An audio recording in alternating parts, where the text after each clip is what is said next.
Ayer se conoció en una investigación de Ahora Noticias de Mega que el ministro Emilio Santelice se mandó otra. El ministro Emilio Santelice asumió ¿cuándo?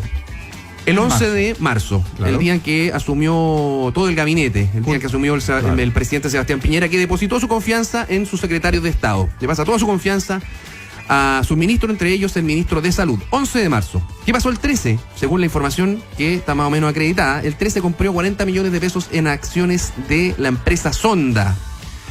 La empresa Sonda, todo esto según esta investigación, tiene contratos millonarios, por lo menos. Con los documentos. Está hay la factura documentos de compra en Inversiones Security de ese paquete accionario por 83.413.000 pesos. 83, mira. Claro, o sea, la empresa Sonda mantiene contratos millonarios con FONASA.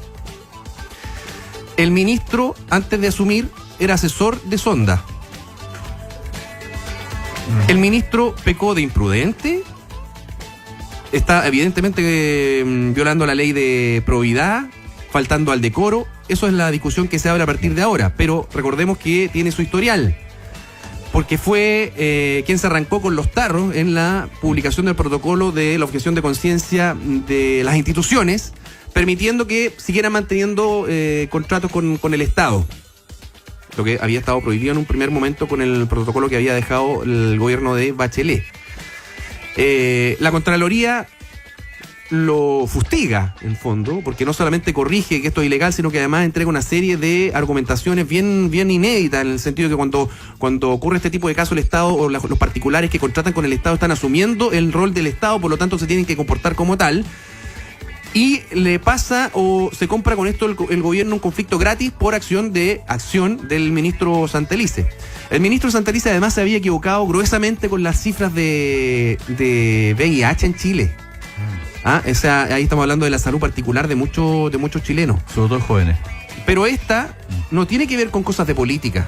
No tiene que ver con visiones de la realidad o de cómo yo creo que tiene que construirse la sociedad, que eso es la política, la ejecución de la política en el gobierno. Esto tiene que ver con intereses particulares. Por lo tanto, acá hay una acción bien delicada que tiene que resolver, a mi juicio, su jefe. ¿Quién es su jefe? El presidente de la República. O sea, acá estamos hablando de otro tipo de acciones. No creo que haya habido ingenuidad. Esto no estaba en la declaración de patrimonio del ministro. Por lo tanto, sabía. No tiene fideicomiso ciego. Por lo tanto, sabía. Y si no sabía, debió saber lo que es peor. Preciso el dato de la compraventa de acciones porque 40 millones. Sí, son 32 millones de Sonda específicamente en un minuto, y hay otras acciones de otras empresas que también estaba comprando en una adquisición simultánea. ¿Todo eso en 4 meses de gestión? Pero a ver, 4 meses. ¿Y los descargos que había hecho él, que en realidad se habían comprado el año pasado? ¿Qué pasó con eso? Bueno, es que la fecha que figura ahí oficial son de 13 de marzo. Ahora, si tú me preguntas a mí, esto en cierta medida es culpa, porque si hubiera sido antes, debió haber sido incluida su declaración de patrimonio. Ciudadano inteligente ayer. Y la otra argumentación es que esto equivale al 0,000 no sé cuánto del capital de Sonda, pero eso es ya... es que debió haberse desprendido de las acciones. Ahora, mucho haberla informado, no sé. Sí. Ahora, en defensa un poco del ministro, muchas veces las corredoras de bolsa, cuando tú tienes gente con mucho patrimonio, operan independientemente, o sea, van operando y van trasladando los capitales. Eso es un fideicomiso, pero acá si te preguntan. No necesariamente, pero bueno, da lo mismo, el hecho es el hecho, y el hecho es que efectivamente...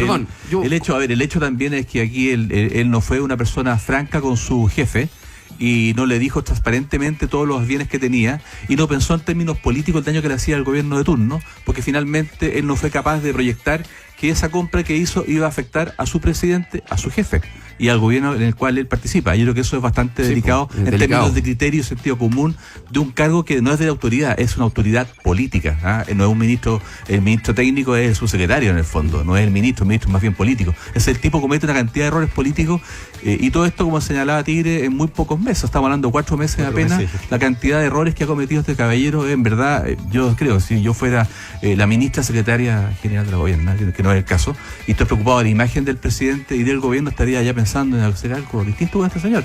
Porque bueno, además estamos hablando de algo que no tiene que ver con visiones de país, políticas, implementar desarrollo de... No, pero estamos hablando de la imagen, estamos hablando de la credibilidad de un gobierno. Exactamente, por eso mismo, acá tiene que ver con acciones particulares, intereses particulares de una persona, por lo tanto, es más fácil todavía tomar alguna acción. Perdón, y en un país que está además hipersensible con el asunto de los capitales de los ministros. No solamente de los ministros, o sea, ha sido un tema permanente en la centro derecha. El tema de los conflictos de intereses. Exacto. Entonces, acá tenemos uno. Bueno, esta noticia se lanzó anoche, ya está ampliamente replicada en distintos medios. Vamos a ver, tiene una actividad hoy día el ministro. Vamos a ver si corre o no. El ministro además anunció ayer que iba a vender las acciones. Bueno, lo bueno que nadie salió a decir que era un campeón. Ayer está el documento que está adjunto a la información que tiene ahora Noticias en la web. Justamente da cuenta de esa venta ejecutada ayer, 11 de julio, y ahí donde aparece como producto de las ventas, acciones de Sonda, 32 millones y fracción. O sea, perdió para plata. La Sociedad Médica San Gabriel, que es la que, a través de la cual entendemos entonces que Santelices operó con estos negocios. Que es la forma habitual que tienen muchos médicos para trabajar, incluso para operar con sus consultas, las famosas sociedades médicas.